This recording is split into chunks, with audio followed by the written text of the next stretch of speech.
Hello, what's up guys? Welcome on board. Ito pala yung kan. May sira na, kita niyo yung puti na, yan yung teflon ring sa kan, sa cargo pump. Yan yung papalitan nyo. Buksan nyo lang yung mga allen bolt dyan ng allen key, tapos isasalpak nyo yan. Meron din yan sa gilid-gilid dyan, meron yan mga pin. Kailangan nyo rin ipasok yun. Butasan nyo konti ng drill. Pero bago kayo magbutas, tignan nyo muna yung yung distansya, kung ilan yung papasok nyo o i-drill nyo bago kayo mag-drill, para makuha nyo yung original na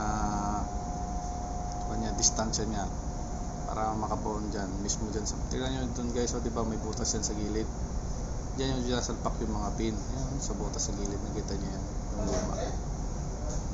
Ayan guys, yan ang mga tip natin ngayong araw. Magpapalit kayo niya ng teflon ring. Una sa lahat, tignan nyo yan, lagyan nyo muna ng marking yan, number 1 yan, markingan nyo. See you next time guys. Salamat sa panonood.